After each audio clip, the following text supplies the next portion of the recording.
que vous faites? Un paysage sonore. Ah d'accord, c'est pour la ville urbaine? Non, c'est moi qui prends des sons, je fais de la radio en fait, Ah, ok. pour mon plaisir. Ah d'accord, ok, merci. Et en fait, là je prends le paysage sonore de la place des Cocotiers. Ah, pour les oiseaux? Comment le concept de paysage sonore peut-il vous aider à renouveler vos pratiques pédagogiques en cours de géographie? Nous vous proposons de découvrir ce concept en 6 minutes. Vous entendez? Ah ok, On entend tous les oiseaux, tout le... d'accord. Ouais, Voilà. merci.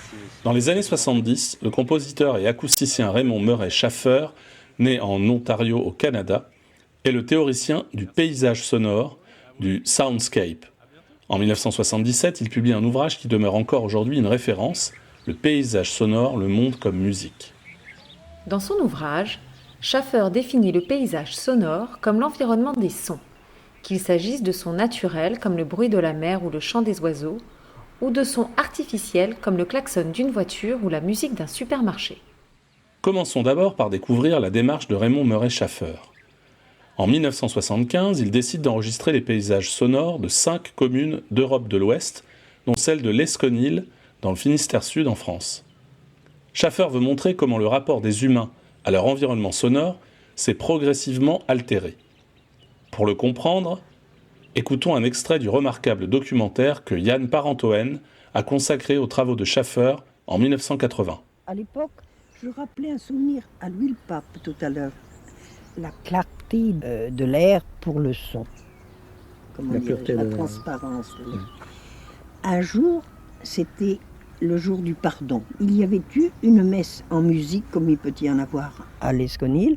Dans son questionnaire pour l'Esconil, Yann Parentoen fait écouter aux habitants de l'Esconil les paysages sonores de Schafer, tout en les questionnant sur leur rapport aux sons environnants.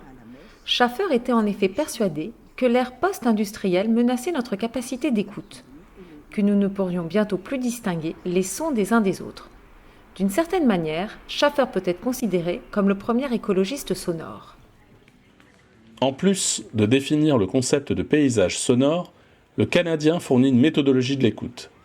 Schafer distingue d'abord les sons lofi des sons hi-fi. Lofi, autrement dit basse fidélité, typiquement c'est la rumeur des villes, où les sons de l'environnement s'entremêlent pour ne former qu'un brouhaha.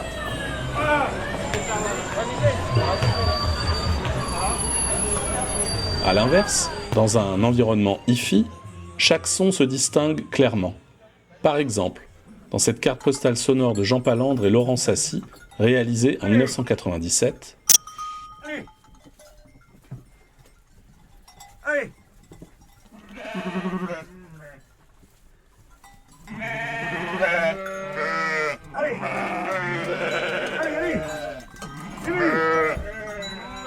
on entend très nettement Raymond Redon, dernier moutonnier de l'Aubrac, dont la voix résonne sur les plateaux.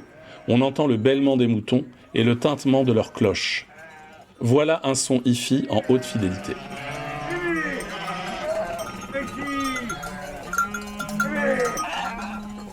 Par ailleurs, pour décrypter un paysage sonore urbain, Schafer propose la décomposition suivante. Premier plan, ce qu'il nomme les sonorités maîtresses, c'est-à-dire le bruit de fond, la rumeur de la ville. Deuxième plan, les sons à valeur signalétique. Ce sont des sons qui nous donnent une indication sur le lieu de proximité. Des enfants qui jouent dans une cour d'école, le son d'un marché par exemple. Enfin, troisième plan, les marqueurs sonores. Des sons qui se distinguent très nettement de la rumeur de la ville, comme par exemple une sirène de pompiers ou une personne qui crie. Voici par exemple un marqueur sonore que vous connaissez bien. Ces 3 notes de musique constituent un marqueur sonore qui nous indique que nous sommes dans une gare SNCF. C'est Louis Dandrel, ancien directeur de l'IRCAM, qui a créé ce logo sonore.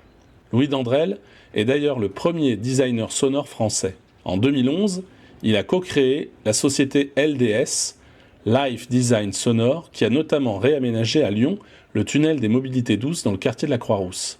Ce tunnel, long de près de 2 km, est recouvert en hauteur d'un mur d'images et d'une ambiance sonore qui doivent rassurer les piétons qui l'empruntent. Comment exploiter les paysages sonores dans vos cours de géographie?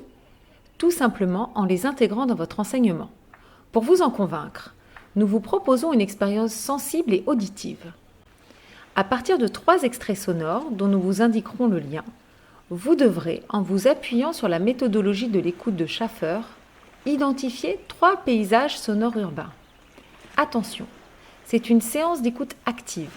Lors de l'écoute, munissez-vous d'un papier et d'un crayon et commencez par noter tous les sons que vous entendez, en distinguant par exemple les sons naturels, comme le vent, des sons artificiels, comme le bruit de la circulation automobile.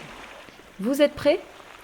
Alors rendez-vous sur notre plateforme pour découvrir les liens de nos 3 paysages sonores urbains. À très bientôt.